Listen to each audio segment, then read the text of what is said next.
Ah, there we go. Alright. It looks like we're back. So sorry about that. Hopefully that's back up and running for you. Sorry, I'm not quite sure where I lost you. Probably when I was fumbling through pointlessness here. Yeah, those corners are starting to crease correctly now, so I should be in a... Oh! Did I just die again? Oh, no, I'm still back. Okay, good. Alright, so now I can kind of go in and divide this all down and start playing with these panel positions and all sorts of stuff like that. So, having a few issues keeping this steady. I must be having some connection problems or something.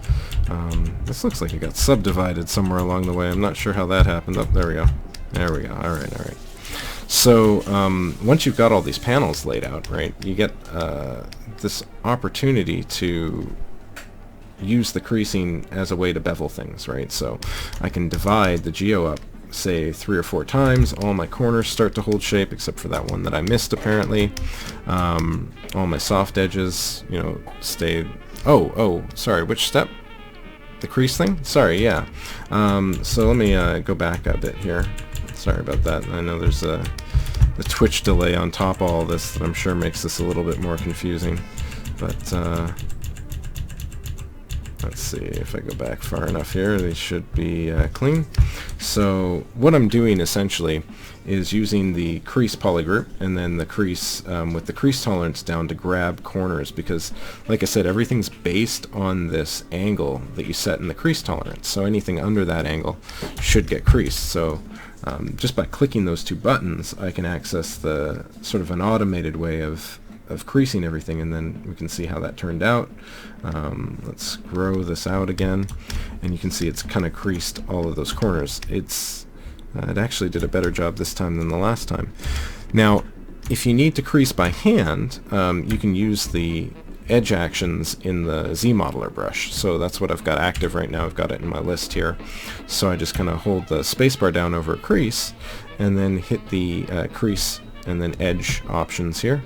And you should be able to click on the edge and have it crease. Now, this is an issue that I've been running into today for some reason, where it just doesn't want to work, and that seems to be happening a little bit on and off here, so I apologize, but I'm not quite sure why that's not creasing, unless it's picking up something from the settings there. No, it doesn't look like it. Yeah, so don't know why that one's not working, but that's how I would do it, and you know, it might just mean that I need to reopen ZBrush or something like that, but that would probably allow me to fix this problem here. But yeah, it really doesn't want to crease, so okay, that's fine. I'll deal with it another way, right? So divide it up. You can see it's pulling that corner down, so I could do something like grab my move brush and just tuck that back into place. I'm going to use a high focal shift to kind of nudge the corner back into that area, and it should just kind of move everything relatively close together here. Just nudging things for now. But the cool thing about this is not so much the creasing itself. It's really in the division, right? So what you do is you divide the model up, and then as you divide, you decide at what stage you want to stop dividing and remove all the creases. Because once you remove the crease, right, uncrease all, and continue to add new divisions, you start to round out the edges again. So you can kind of imply or create these sort of bevels in the division process, and that'll give you some nice subtle sort of paneling elements once you kind of switch it out of these weird sort of preview modes. And then what I would do is just grab a brush like the Move Topological or something, right? I think I've got one in here somewhere. Oh, actually, you know what? I don't keep the Move Topological brush in my default list. I use the Topological button. I just toggle it on.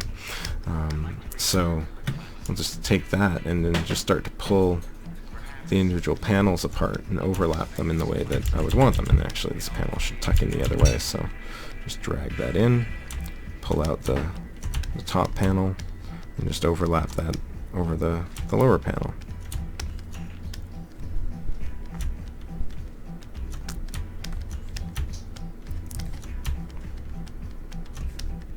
And you know, I can drag it right over the mesh, right? It doesn't need to sit separately. I just drag it right over and have that like that. Tuck that right in there, crash it, whatever you want. Now, one of the big downsides to this is actually the way that the geometry kind of sits. You get a lot of geo out of this, right? So I've got an inside surface and an outside surface that I now have to control. Well, you don't need all of it, and because of the polygrouping, we can kind of get rid of what we don't need. So before I get too far ahead of myself on the modeling step here, tweaking all these panels up, I would just take this and go in and I guess just I can't even think of what I was trying to say now. I'm sorry. Getting a little lost. Oh, removing the I hope so. That'd be awesome. But I'm gonna grab that inside polygroup. That's what I was kind of getting at, right? So you've got sort of an outer surface that's all individually paneled, and you can actually use these to reproject detail too. So if you lose any of your detail, like if you sculpted out some intricate surface, and this will probably be more useful on organic stuff than say inorganic stuff or hard surface element, but you can kind of grab that inside polygroup all on its own here, just with a Control-Shift-Click, right? So you grab that with the select rectangle, isolate that piece down, and then we can just shrink it in, right? So I just go in and do what would be best here? Maybe visibility, shrink, and just shrink this in a loop, right? So everything's kind of brought in on edge loop, right? So the inverse of it looks more like this. Maybe I'll grow that out one more and reduce. You know, you can kind of decide where you want those. What you want that poly count to end up being like, right? Do you want it to be really light and kind of more efficient and just have that little lip, or you can even go a little bit further back the loops, because we do have a loop inside here that we can use, so you can kind of optimize it that way. And then I just kind of go in and delete hidden or something like that would probably work. Get rid of that geo, and then as we go back up the subdiv levels, you still have all that work done still. And I just kind of go back in and go back to what I was doing here, just kind of layer in all these pieces about. Now, I probably wouldn't do this. Yeah, the reprojecting stuff is a little bit different. And again, I would only really see a need for that if you've sculpted a lot of detail on the geo underneath and you want to retain that, right? If the start point is from something more complicated than this, right? So with clothing, for example, I really like to do a lot of cloth wrinkles. I like to sculpt that stuff up first, and then go back and do this sort of paneling to it. But I don't want to lose all the wrinkle detail that I've sculpted. So what you can do is kind of isolate that outside panel and project the detail back onto it. But you can isolate it separate from all the other parts of the panel. So even the thickness of that panel is separate, right? It's a one-sided piece, and that just makes it all that much easier to kind of control what you're working with, right?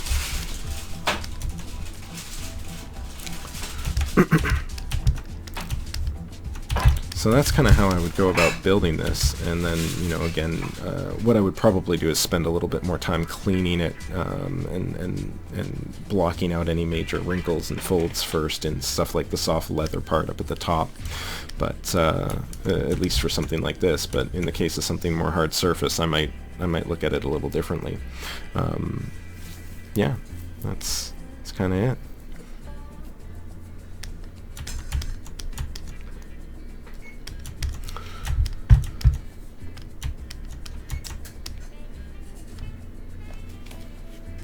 I'm at the Vancouver Film School. They don't have online courses. Yeah, not something that they really offer. I think they feel that there's plenty of other schools out there that do that sort of stuff really, really well. But it's definitely, if you're looking for the sort of school to come in and attend, it's definitely a good one for that sort of stuff.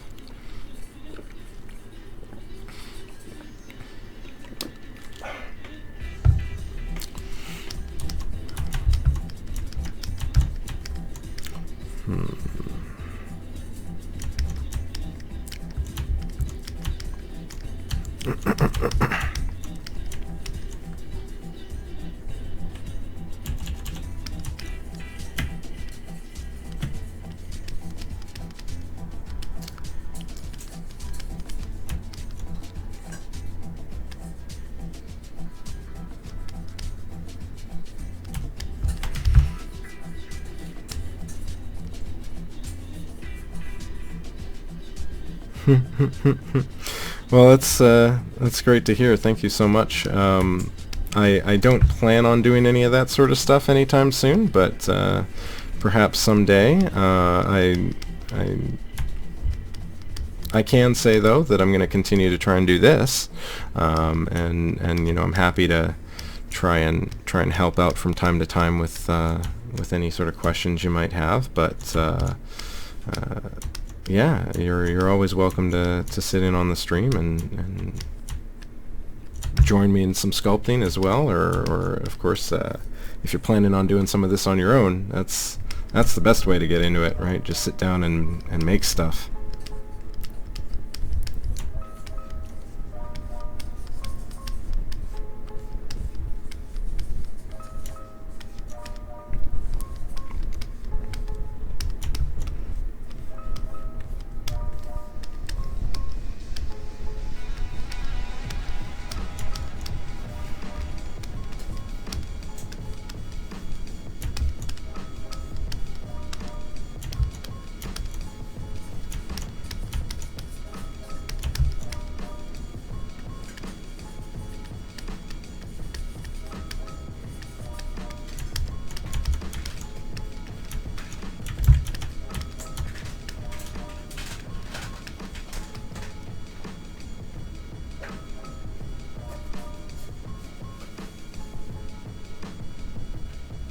Oh, ArtStation, yeah, definitely a great place to post your work up, and I'm not super familiar with their format beyond that. And do they have like a feedback forum or anything like that, or is it just sort of a place to post and kind of see it as a gallery and do general comments and stuff? I guess I mean, if there's comments, then I guess you can kind of get feedback through that process.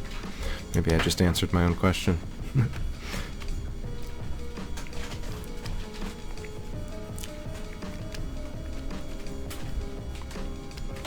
I definitely hope to get into making some props on here and going through that. It's definitely one of my less experienced areas, is doing small props and things like that inside of ZBrush specifically, I guess.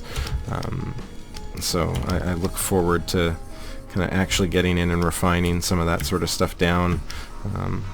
Done some hard surface blocking and stuff, but you know, it is a lot of still rough clay buildup sort of work and things like that doesn't really get to the crux of the process with regards to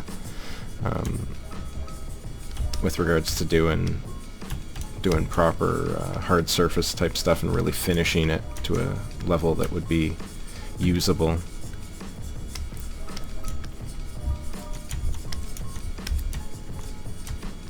Yeah, please post away. I'd be curious to see the sort of stuff that's out there and what you're doing.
I should mention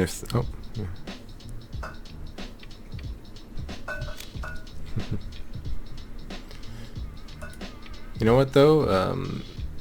You know, knowing that you have something to learn is a great place to start, right? It might sound obvious sometimes, but you know, I do run into a lot of people that think they know everything, and it can put you at a disadvantage to think you know something versus being prepared to really look at it critically and know where you're at and what you need to improve, and saying that you got a lot to learn puts you in a good spot to learn, right? Put your mindset in the right place for that sort of thing. So you know, don't let that discourage you. Don't let the process get in the way, right? It just takes time. You know, I've been teaching for 10 years at least, and it's not often that you see any sort of real raw talent. It's always people that have spent years doing this stuff that really, you know, maybe not necessarily 3D, but have spent years training their eye, and that's really a skill set that can be pretty valuable to this process, and it at least for modeling, from a modeling perspective especially, right? So, you know, it's just a matter of putting in the time and the effort to really learn this sort of stuff, right? So, sorry, I'm taking a peek at the website right now. Hey, you got some cool stuff up here. Is the glasswork generated like through fractal structure of some kind, or are you generating those procedurally, or is it hand modeled, or ooh, you got a little moon on there. That looks like some fun displacing too. You know, you got to do, you know, what interests you too, right? And I don't think it's necessarily ridiculous by any standards to put your work out there.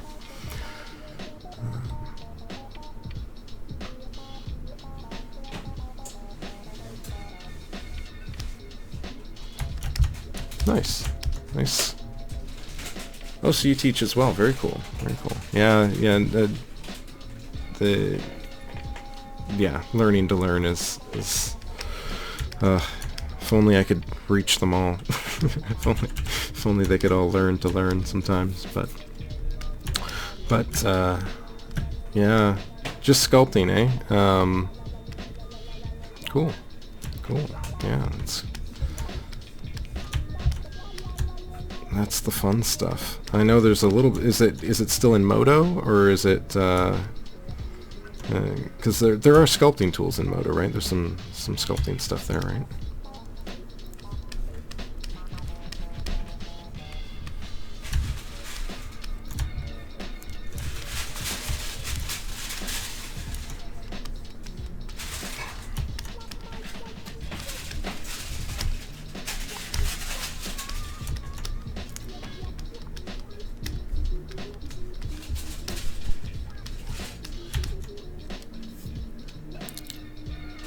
Oh, nice, yeah.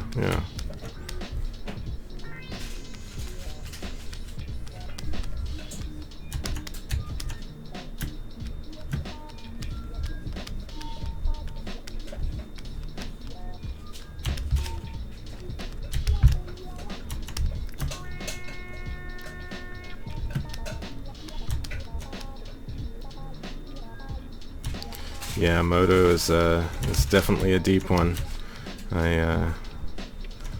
Had I not picked up ZBrush when I had, it'd probably be my tool of choice at the moment, but once I got into this one, I found it hard to put down.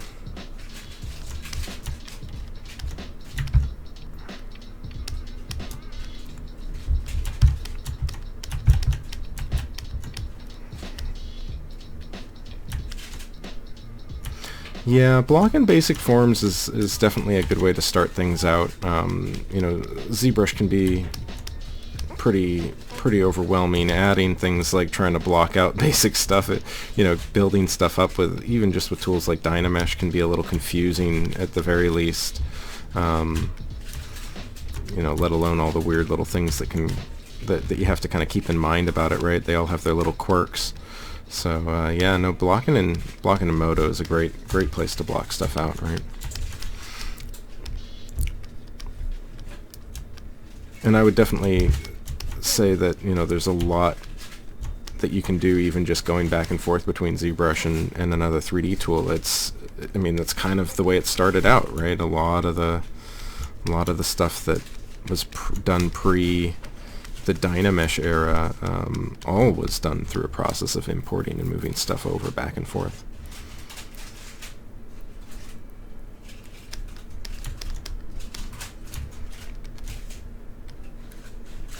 A lot of previous work to play with, yeah.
Recently found some good YouTube videos that teach some of the harder, more obscure tools in ZBrush. Yeah, there's a lot of good stuff out on YouTube, definitely. Details via alpha transfer. Oh, okay. Transferring to a plane and then to the sword. That's an interesting approach. I don't know that I'm familiar with that tutorial. You know, it sounds interesting though. UVing and texturing in Substance Painter. Now that's something I want to learn as well. You know, everyone's talking about Substance Painter. It seems like a pretty spectacular tool to be playing with these days.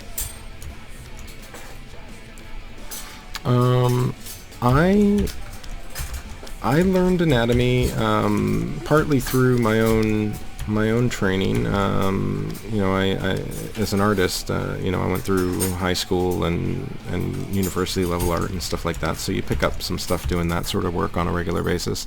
But I definitely picked up ZBrush on my own, and I've been studying anatomy a lot I guess less formally, or I guess more on my own, as a result of spending a lot of time modeling. So originally sort of I picked some of it up as an artist, just doing 2D work and just kind of learning to draw.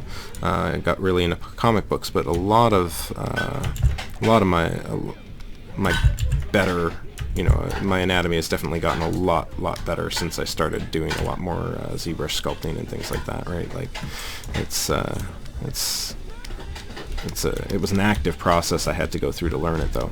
Fortunately, being an instructor actually makes it somewhat easy to do some of that sort of stuff, at least as I like to instruct anyway. I'm sure other instructors have different ways of approaching things, but I like to spend a lot of time doing demos and doing things live and stuff. So for a while I actually ran an anatomy class where I'd block out anatomy inside of ZBrush, and I'd do it every term, every couple months, and doing it repeatedly like that really is an easy way to kind of pick things up and learn them over time, right?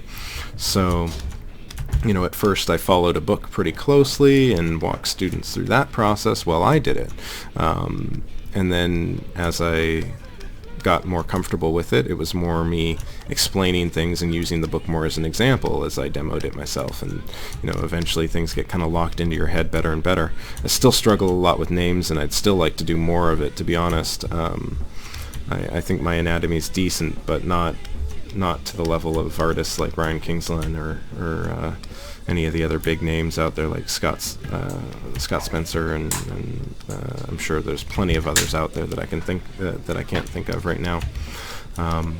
But yeah, I can bang out some decent stuff quickly.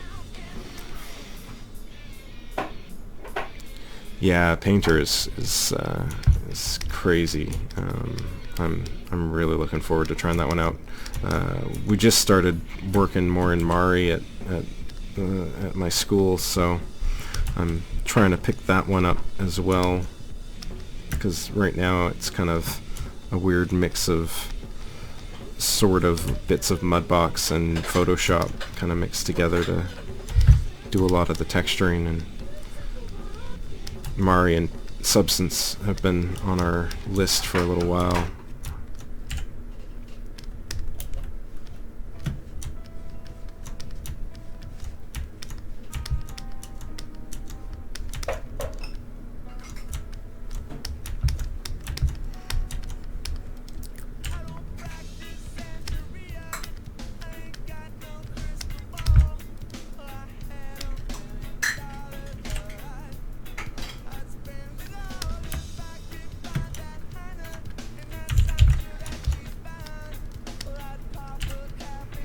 I think when it comes to building anything, it benefits you to know what it is, about what you're building. I think at the very least it'll make you better at it. If not, being able to, of course, just kind of observe the reference and kind of make that translation is really, really helpful, right? That visual eye. But knowing more about what it is that you're building just helps you interpret it better, right? You know what you're looking at when you look at a muscle, or if you're modeling vehicles, if you're looking at different parts of a car or something like that, or whatever it happens to be, right? A building, or in the space that you might be building an environment in, or something like that, right? It's almost difficult to not have to know at least something about it, right? I remember I used to teach an assignment where students would model an airplane, and every so often I'd get a student that they didn't know how a wing worked, and so every couple terms, or maybe every term, there would be someone that would hand in a plane with square wings, right? And they just didn't see it in the blueprints. They didn't understand what they were looking at, right?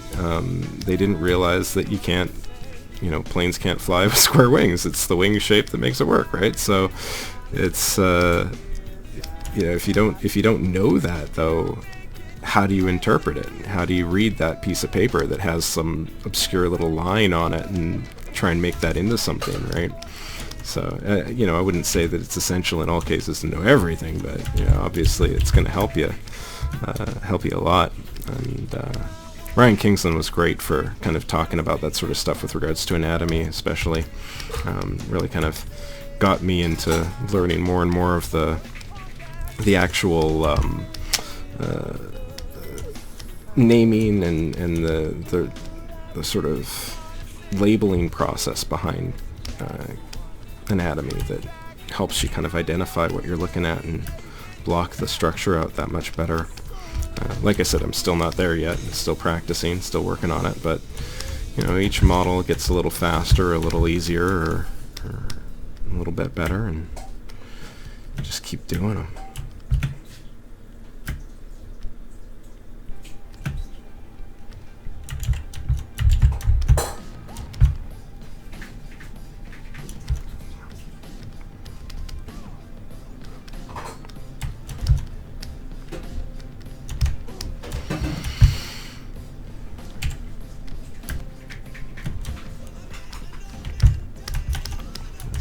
To leave that for now. I think I'm happy enough with that to at least move on a little bit here.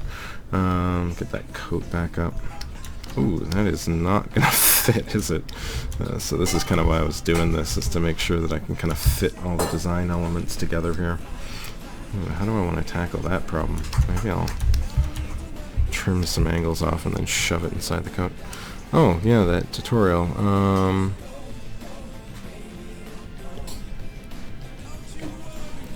I'll have to check that out. Thanks for the link. I'll hold on to that. I'll have to take a look.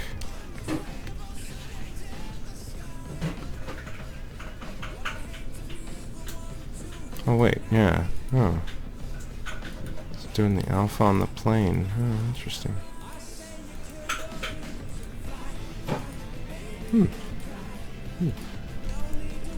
Thanks for that. I'll take a good look at that when I get the opportunity here. And sorry, I just briefly took a moment to take a quick look.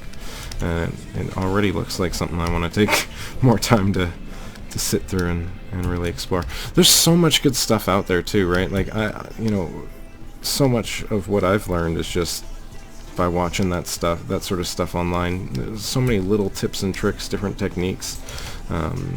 Everyone likes to do things a little differently, I find, and it really works well in ZBrush.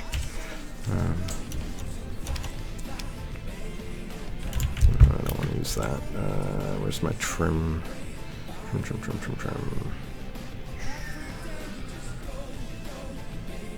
No? Oh, there it is. Okay.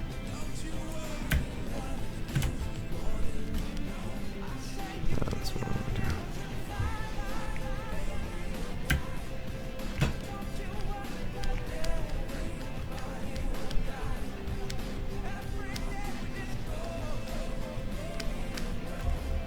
I think that'll be okay. Okay, let's see if I can squeeze this under the coat in a way that makes any sense. Don't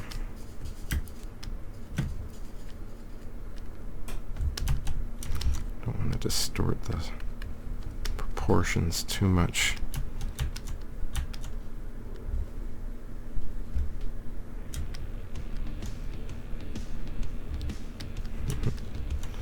Oh yeah, all of that stuff is always really useful. I mean, you know, like I said, I learned so much from that sort of stuff, even today. And one of the best resources that I found was just stuff from the ZBrush Summit, and really kind of going through those videos. ZBrush Summit, the SIGGRAPH videos from a few years ago when they were still doing SIGGRAPH. All that stuff is just loaded with artists just talking about different, you know, mostly different little tips and tricks, and so much of that, just such a great thing to kind of have handy. I know what I'm going to do to fix that. Just tuck that out of the way. Maybe I can slice it or cut it. Let's clip it. Back and then...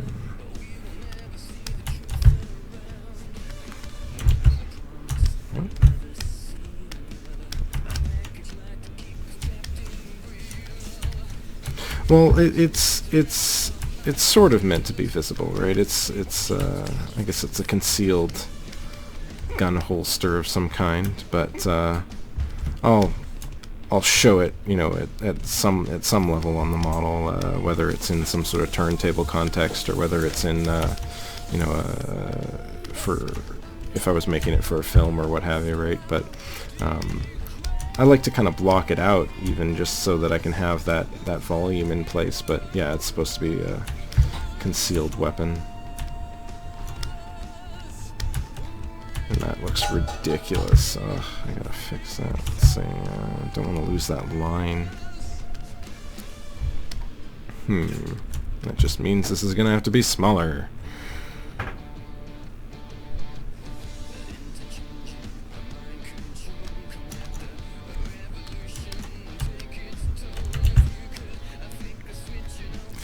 Yeah, the tools are, I mean, ZBrush is loaded with tools that are can be a challenge.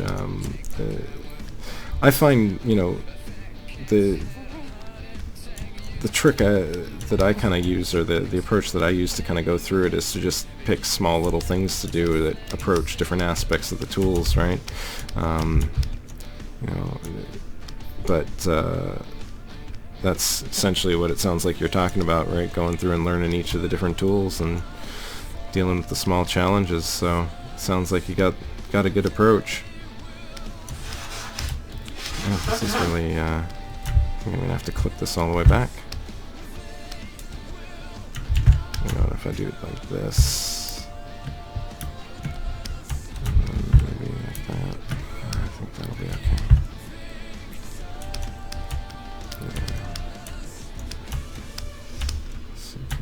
Rid of this.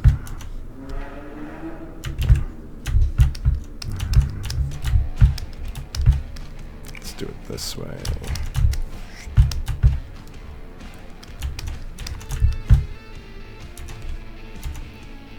Oops.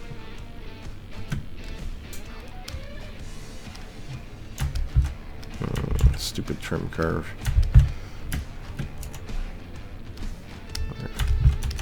Good enough.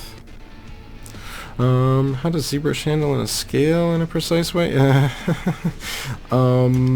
It doesn't. ZBrush scale is kind of what you make of it, I find.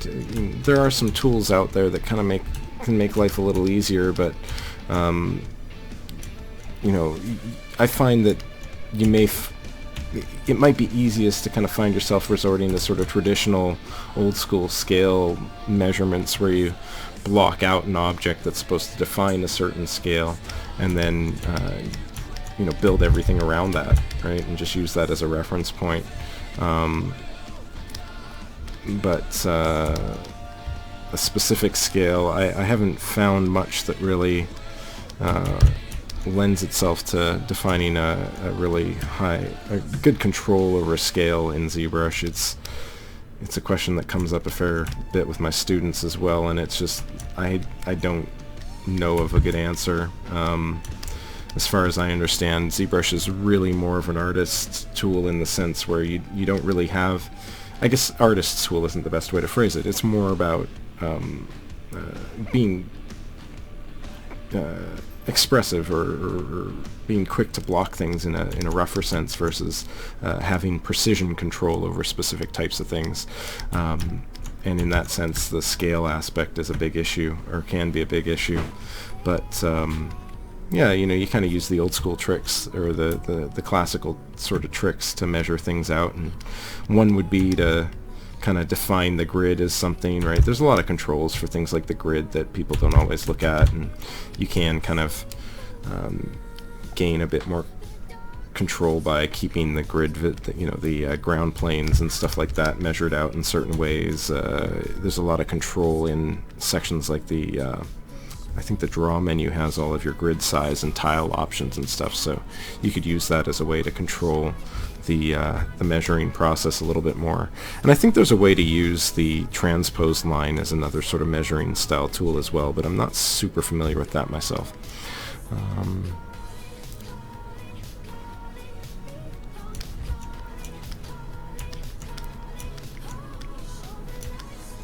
Yeah, the industry is interesting. It's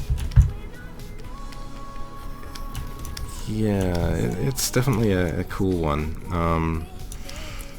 I think, you know, picking it up for fun though is definitely a good way to do it, right? You'll be able to learn at a nice pace and kind of pick things up as you go. I feel lucky in my career as well, just having been able to get into the educational side of things myself and having the opportunity to learn while I teach to a certain extent too. It's kind of the same sort of feeling of there isn't a huge urgency. It's more, you know, about learning things for myself and offering that back to students as well.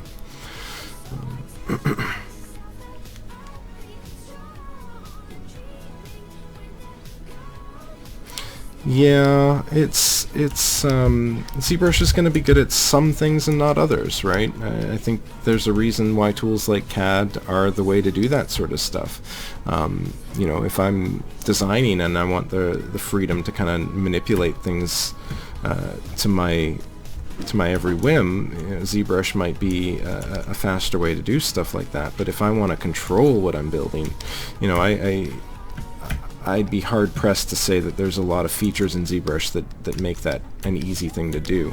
It's not impossible, but, you know, and artists are doing a lot of cool stuff in ZBrush and hard surface, but it's more from that design world where people are just kind of making stuff up and not worrying about maybe not concerned as much with how it functions or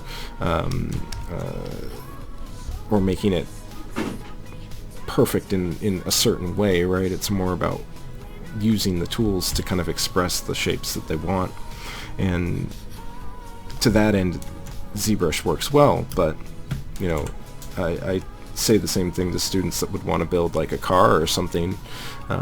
It's ZBrush is, you know, if you want to design it, ZBrush might be a good place to start, but if you want to build something that you're actually referencing, if you want to build a specific thing, and especially if you want to control it while you build it, ZBrush is going to be a nightmare. It's going to be, especially when you're first learning the tool set. You know, veterans can kind of get some really interesting things going with this sort of stuff, but I think it's still a challenge for precision and control.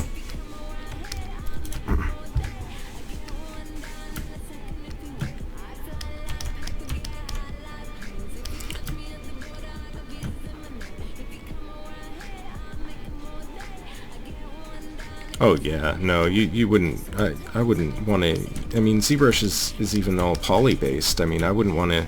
At least from my understanding of the industry, maybe I'm wrong. Perhaps you've got a better idea than I do here. But you know, as far as I know, polygons are not the standard for stuff outside the entertainment industry, right? Because of the lack of precision, because you're building everything with straight lines instead of math, right?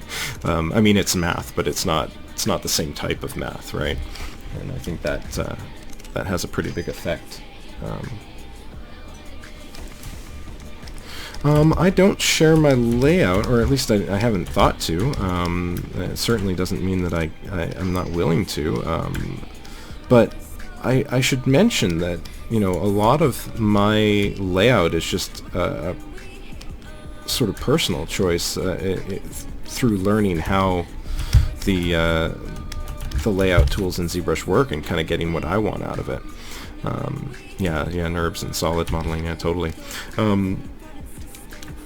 The best tip, if you're ever looking to kind of customize or build your own interface like this, the best suggestion that I was ever given, and this came from a good friend of mine, and I'm sure he saw it in a tutorial somewhere, was to use the Enable Customize button in your interface, right? So up at the top here, I've got Enable Customize and Store Config, right? And once you turn that on, you can move things around. So, you know, and it's buried under Preferences. If you don't already know, you might know this. So you know, it sounds like you're already working with custom UI, so probably already familiar with this. But, you know, you grab it, you hold Control-Alt, you throw it right into your UI, and then, you know, if you're working on something and you know you need this tool available all the time, just throw it in the UI. If you got a bunch of buttons you're not using on a regular basis, take them out of the UI. And, you know, it can be an organic process where you're basically building your UI as you kind of go through the process of finding your workflow in ZBrush, right? So, you know, you find the tools that you like the most, and you add them into your UI, and you're good to go. It's quite it can be quite a process to kind of do it, but it really helps you, or gives you an opportunity to kind of customize it in a way that, you know, using someone else's might not, right? And it's not difficult to do ultimately. It's just the only big concern that I often, or the only caution that I generally have with this technique is when you take stuff out of the interface, make sure you know where it goes or where it's from, or be sure that you don't ever need it again, because you know, things are buried in these menus, and sometimes it can be a bit of a process to find it. Yeah, the brush is a bit of a unique aspect of the UI customization that can be a bit tricky to do. With brushes, and I actually don't keep a lot of brushes in my UI because I built a custom menu for them, because I got tired of, I wanted the space for other stuff actually. But the brush, the tip that I would have for brushes, whoops, mentioned my UI around here. The tip I would have for brushes is to make sure you load them into the, I guess, into the quick pick first, right? So when you bring up the brush palette, you've got two categories. You've got sort of the library, and then you've got the quick pick category. And the quick pick is always stuff that's already loaded into ZBrush. Everything else is sort of a shortcut to loading it. So once you've loaded it, once it shows up here, then you can drag that into the UI from that brush menu, but you can't drag it directly out of the brush palette. Yeah. And that's kind of the confusion that I think a lot of people have with this process, right? You can also add elements from the lightbox, but be careful if the lightbox doesn't load. I don't think you can drag them directly from the lightbox, although I could be mistaken, but even if you load them, if you load a brush out of lightbox, it gets loaded into the quick pick buffer. If you throw that then into your interface, you'll have to reload it from the lightbox at a later date. So keep in mind, you may need to throw your favorite brushes that you want in the UI somewhere in the Z startup folder in the installation files. Yeah, so to get it to quick pick, you just select it, right? So once you've got it, right? So what don't I have up here? Let's say I don't have the, I do have the morph brush, don't I? Maybe I don't. No, I don't have the morph brush in there, right? So I'll load the morph brush in because I might actually find that one useful. And then once you load it, it shows up at the bottom of the list, right? So it's all kind of, I think it's sort of in order of something. I don't know exactly how it ordered these ones, but this one's now at the bottom, and now I can Control Alt, turn on my Enable Customize, and then I can Control Alt and drag that into my UI somewhere. So now it's down in the bottom right corner here. But that's how I do that. In my case, what I would probably do for my own setup would be to move this into one of these sections. So maybe I'll throw this into my blocking tool or something. Not that that's really a good place for it. Oh, base brushes. You know what? I got room in there. There we go. Perfect. So now I've got that all ready to go. And that's how you get stuff into the quick pick. You just select it and it loads it, and then you can move it around. One little other tip that I do have is the buttons that I use are not wide buttons. Wide buttons are the default. The interface, I think it's buried in the interface. No, oh, see, I always get this wrong. Yeah, there it is. In the interface menu under the preferences is a button called wide buttons, and when you turn that off, that makes all the brushes a lot smaller. The default icon is about twice as wide, so you end up, you know, depending on how your interface is laid out, you can kind of squeeze a lot more in when they're in when wide buttons mode is off. It does make it a little harder to read the names though, so hopefully you know what brush is what before you start digging around.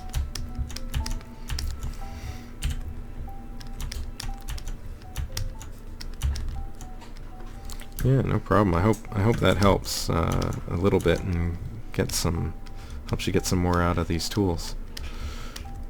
I think the customization in ZBrush is really nice, and there's a lot of opportunity to really tailor it to your own needs, which can be really nice as well.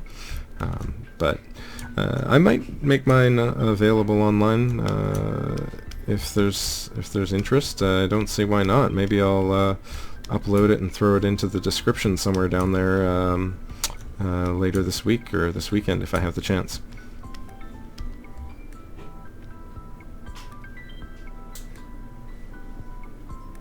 Yeah, the names were crashing into one another. Yeah, that's always a fun problem.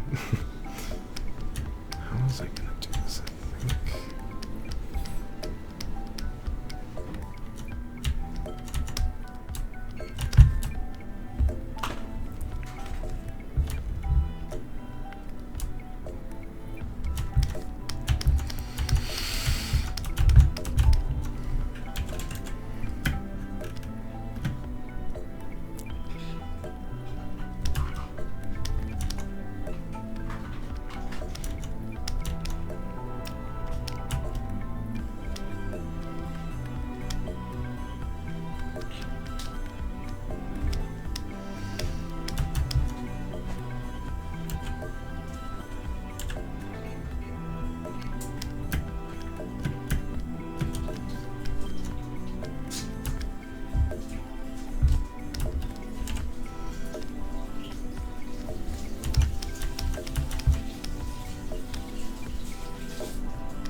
Yeah, I suppose that definitely would be a really good way to approach this. Thanks. That's that's a really good point. I hadn't actually thought about that.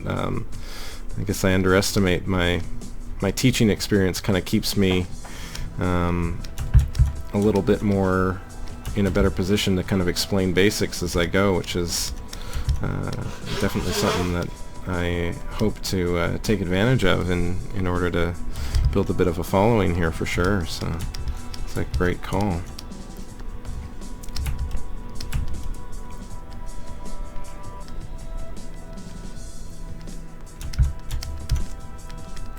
Of course, my nitpicking makes this process a lot slower too. Hopefully I can stop fiddling around with one thing and move on to something more useful here. What do I need to get done here? I'm still kind of blocking and designing this guy out, so I'm kind of just going through different concept elements here. I got the little holster in there. I may need to block in the belt, I guess, next. Been kind of holding off on these details.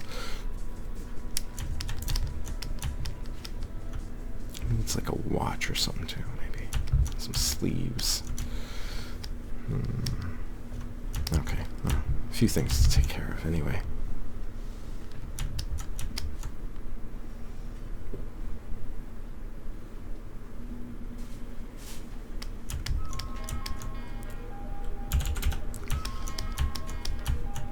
Well, I'll keep that in mind as I carry on then. Try not to go too quickly for anyone, and by all means, as I guess you've already noticed, if you ever have any questions, I'm happy to do my best to at least give you a little bit of an idea of an answer anyway. Cheers, yeah, thank you. Appreciate the help getting the word out. I'm going to be doing these from well, so far, like I said, mostly Fridays have been kind of the most consistent day for me, but I am hoping to do them on Wednesdays have been fairly consistent for me as well now, and perhaps a few more days as time goes on, but we'll see. My art school training, my original training was at a bow art school. It was just a little old lady in her house. She had a studio, and she did private lessons for a while. Beyond that, I learned through books and things like that initially. My 3D training was done all through school. Some of it, I picked it up as a hobby as a younger kid. I first started dabbling in 3D and I can't even think now. In like high school, 97, 98, I guess. But I didn't pick it up too seriously until I went to Vancouver Film School myself, and did that for. The course was a year long, and did that, and then they were unable to successfully get rid of me afterwards. I ended up working there as a teaching assistant for a while. Picked up contract work on the side and work through friends and stuff like that, but mostly for animation, not modeling. Although, to be fair, my animation work was generally modeling intensive, and that's kind of how I ended up doing all this stuff, right? You model enough of your own characters for animation purposes, you end up picking up a few things about modeling, and over the years I ended up kind of making a place for myself at the school as well, being sort of the lab assistant. It was sort of a position that didn't really exist, but I made myself useful enough to kind of make it worth keeping me around, so they did, and eventually I ended up teaching modeling when I built up that skill set enough and built up some work experience doing it, and then I guess I did sort of traditional Maya modeling for a long time. Softimage first, like I mentioned, sort of originally trained in Softimage at VFS, and then transitioned to Maya, learned a lot of that, taught modeling in Maya for a while, doing that, and then moved into ZBrush. And once, part of ZBrush for me was mostly just sorry, I'm going to jump around here for a minute. I think I want to tackle this shirt a bit. Part of learning ZBrush for me was more about getting away from Maya. I despised Maya, and to some extent I still do, having come from Softimage. I just never found it an intuitive program, and I was always very disappointed, I guess, in what Autodesk had done with what was my favorite tool at the time.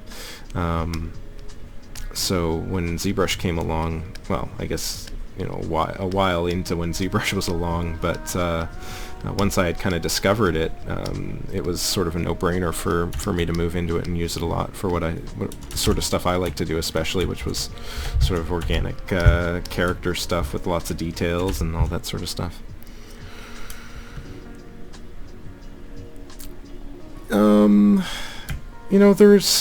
There isn't. There's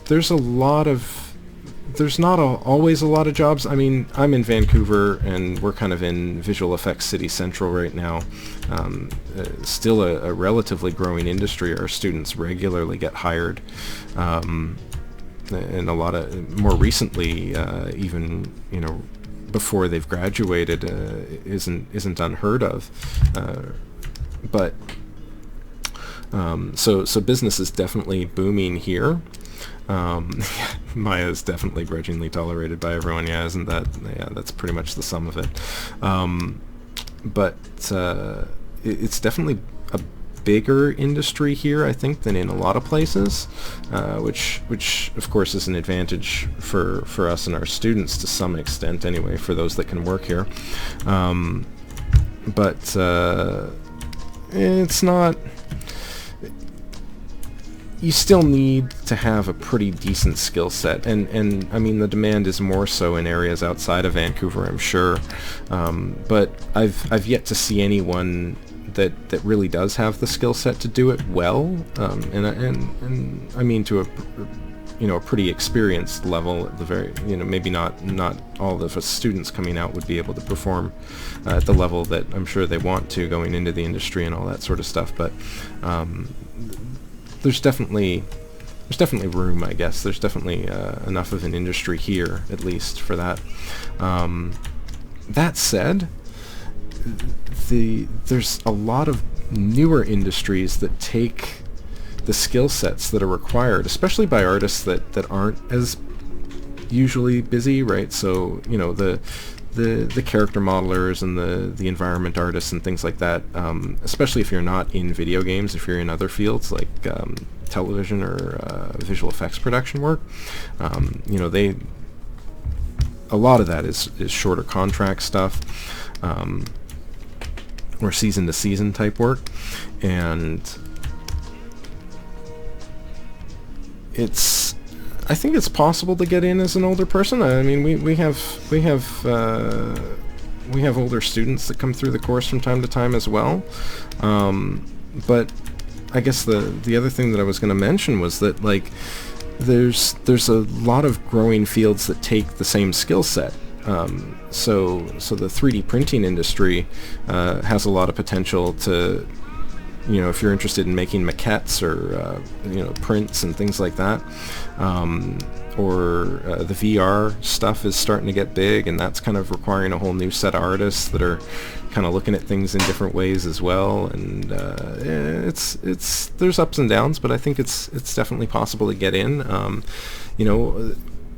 Older doesn't necessarily mean worse at any of this stuff. If you can learn it, if you can pick it up, and you can apply your already established skills and your understanding of pipelines and process and story and all that sort of stuff, your visual eye and all that, there's probably, one of the things that I notice, at least from the older students that we get, is their past experience benefits them in terms of getting work because of their maturity level, because of their understanding of how they can provide value to studios, and how being a mature artist can work too, right? Just being mature in general about things can be a bit of a breath of fresh air for studios that have been, working with young people all the time and trying to get them to meet these deadlines and all that sort of stuff too, right? I think there's a lot of benefits that studios appreciate from artists like that.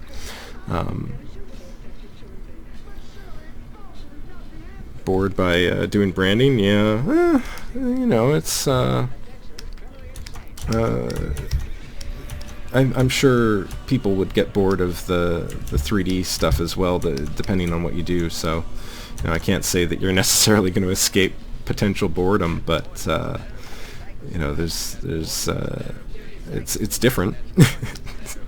There's definitely some intense deadlines and all that sort of good stuff as well, depending on the type of work you get into. Not always in the best way, but yeah.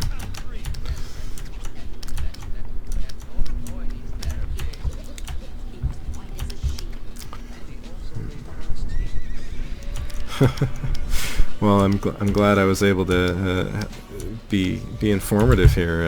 That's definitely I appreciate that. Thank you. I hope that I hope it helps. On that note, I am kind of getting a little rundown sculpting. I think I might call it soon here. I've still got lots of work to do on this guy, so I'm sure I'll be back to it soon. But thank you so much for joining me, and I wish you all the best. I look forward to seeing your own stream and being up at some point. And if you ever have any questions or you want to pop in and view the stream again, you're always welcome. have a great evening. I think I'm going to save this off here and call it a night. And again, if you get to pass the word around, thank you so much.